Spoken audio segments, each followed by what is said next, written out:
Hello student. और थोड़ा data handling पे मैं एक वीडियो बना रहा हूँ जो एनसीईआरटी चैप्टर 3 से है, क्लास 7 के लिए।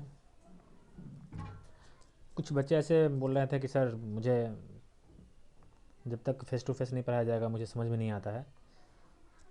कम से कम लॉकडाउन में वीडियो के माध्यम से ही कुछ बच्चे हैं जो ऐसे पढ़ना चाहते हैं। चलिए स्टूडेंट, डाटा क्या होता है? कहता है a collection of numerical figures giving some particular types of information. It is called data. It is called data. Data कहने का मतलब क्या है? डाटा जैसे कि हम लोग पैसा रखते हैं जेब में, लकड़ी को इकट्ठा करके एक जगह बांधते हैं, वो भी क्या है? एक डाटा है, एक डाटा को रिप्रेजेंट करता है। क्लास के जितने भी बच्चे हैं उस उन बच्चे का हाइट, सारे बच्चे का हाइट क्या होता है? डिफरेंट डिफरेंट होता है। जैसा कि हमने यहाँ लिखा है कि किसी बच्चे का हाइट 150 सेंटीमीटर है, किसी बच्चे का 153 है, किसी बच्चे का 160 है, किसी का 163 है। इस तरह के हाइट के बच्चे होते हैं। ये सब क्या है? यह एक डाटा है। ये सब डाटा कहलाता है। उस डाटा में एक टॉपिक और आता है, रॉ डाटा। तो रॉ डाटा क्या होता है? Data obtained in the original form is called raw data. जिस डाटा को हम ओरिजिनल फॉर्म में लिखते हैं, जिस डाटा को ओरिजिनल फॉर्म में लिखते हैं उसको हम रॉ डाटा कहते हैं। जैसे कि हम अपने हाथ में 10 से 15 पेन रखते हैं, यह ओरिजिनल फॉर्म में है, या उसे पैकेट में डालते हैं, यह क्या है? ओरिजिनल फॉर्म में है। यह सब रॉ डाटा कहलाता है। और एरे क्या कहलाता है? एरे उसे कहते हैं, आपने देखा होगा कि जब जब कोई भी क्लास 6 में डाटा हैंडलिंग चैप्टर दिया गया है और इस तरह के क्वेश्चन भी दिया गया है, तो वहाँ पे हम क्या करते थे? बहुत सारे नंबर दिया हुआ रहता था, उस सारे नंबर को या तो हम असेंडिंग ऑर्डर में लिखते थे या डिसेंडिंग ऑर्डर में लिखते थे। इस किसी भी नंबर को या तो हम असेंडिंग ऑर्डर में लिखते हैं या डिसेंडिंग ऑर्डर में लिखते हैं। तब जाके क्या करते हैं? फ्रीक्वेंसी टेबल बनाते हैं। फ्रीक्वेंसी टेबल बनाने के बाद एक उसका रूप रेखा तैयार करते हैं, एक स्ट्रक्चर तैयार करते हैं, उसको हम एरे बोलते हैं। स्टूडेंट, मैं हिंदी में ही बनाऊँगा ताकि सारे बच्चे को समझ में आए, प्रॉब्लम ना हो किसी को।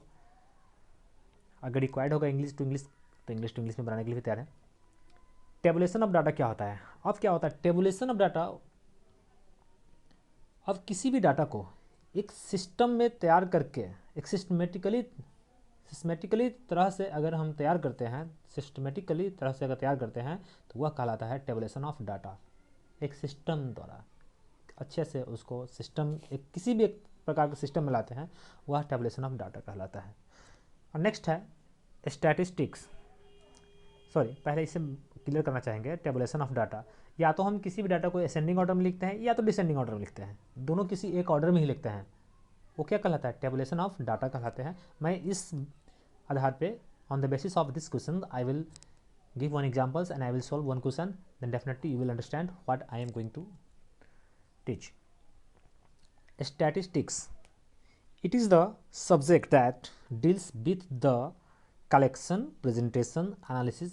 इसी तरह का क्या स्टैटिस्टिक्स क्या करता है? यह एक प्रकार का यह सब्जेक्ट है। हो सकता है यह सब्जेक्ट किसी डिजीज़ का ले लीजिए, जैसे अभी है कोरोना वायरस है, तो कोरोना वायरस का स्टैटिस्टिक्स अगर तैयार किया जाए तो देखा जाए भारत की इतनी बड़ी संख्या है, इतनी बड़ी संख्या में कितने को हो गया, उसका एक स्टैटिस्टिक्स तैयार किया जाए तो वही कहलाता है कलेक्शन, प्रेजेंटेशन एंड एनालिसिस। ये स्टैटिस्टिक्स कहलाता है। आगे देखते स्टूडेंट्स, इसी आधार पे मैं एक क्वेश्चन मैंने लिखा है। इस क्वेश्चन के बेस पे क्लास 7 के जितने भी बच्चे हैं उन्हें कोई भी प्रॉब्लम नहीं होगी। You will not face the problem if you will solve this question up to 1 to 7 question. There is no any kind of problem will be face. Suppose that a die was thrown 20 times. एक die को 20 बार throw किया जाता है, उछाला जाता है। जो outcomes है यह डिफरेंट है, डिफरेंट आउटकम्स है। एक बार उछालेंगे 5 आएगा, फिर दोबारा बार में हो सकता है 2 आए, फिर 3, 1 आए, 3 आए, 4 आए। ऐसे ही करके अगर कोई डाइस को उछालते हैं तो यह आउटकम्स आता है। तो इस आउटकम्स को हम कैसे एक कैसे अरेंज करेंगे? सबसे पहले क्या करेंगे, इस सारे नंबर को हम एक या तो असेंडिंग ऑर्डर में लिखेंगे या तो डिसेंडिंग ऑर्डर में। जैसा कि मैंने यहाँ पे लिख लिया है, इस सारे नंबर को मैंने एक असेंडिंग ऑर्डर में लिख लिया है। अब यहाँ बच्चे नहीं कहेंगे कि सर आपने 1 लिखा है बट पहले तो 5 दिया है। No student, firstly we have to write in ascending order और descending order. It's depends on you. अगर आपको पता, आपको मर्जी है तो 6 से स्टार्ट कीजिए, यहाँ से 6 से स्टार्ट कीजिए और 1 तक आ जाइए, डिसेंडिंग ऑर्डर में आ जाइए। तो हमने क्या किया है, असेंडिंग ऑर्डर में सारे नंबर को मैंने असेंडिंग ऑर्डर में लिख लिया है। आप देखेंगे 1 हो सकता है कई बार आया होगा आउटकम्स, इसमें 1 कई बार आया होगा, बिल्कुल आया है।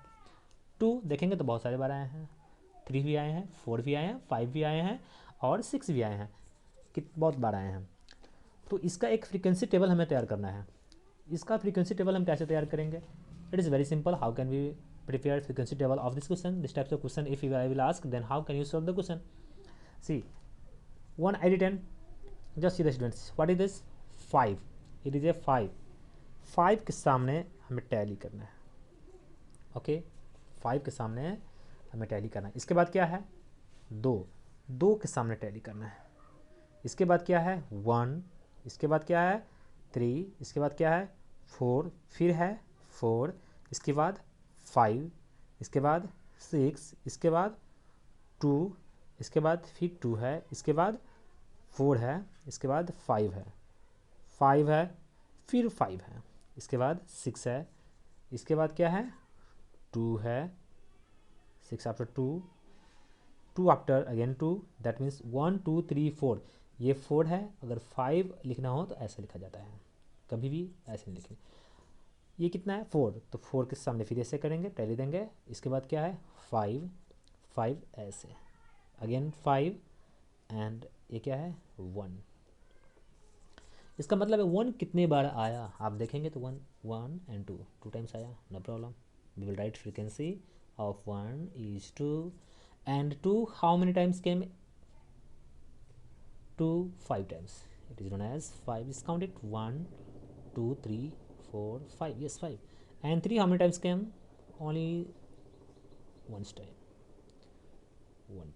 And 4 how many times came? 4 times. 4 came 4 times, very good. And 5 came how many times? 5 and 6 times. Let me see, 1 2 3 4 5 6, yes 6 times came.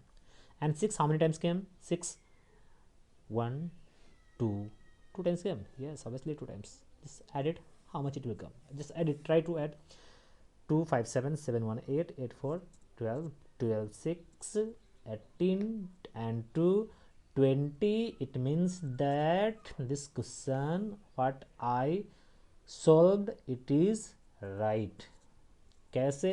क्योंकि हमारा टोटल आउटकम्स टोटल फ्रीक्वेंसी में ऐड करता हूँ यहाँ पे, तो टोटल कितना आ रहा है 20 आ रहा है। इसका मतलब है ये मेरा क्वेश्चन सही है, क्योंकि पहले ही दे दिया गया है a die was thrown 20 times, outcomes were recorded, they are all outcomes given. अब इसी बेस पे सारे क्वेश्चन बन जाएंगे। विशेष वीडियोस के लिए कल तक का इंतजार कीजिए, डेली अपलोड होता जाएगा। Thank you. Okay students, thank you for watching.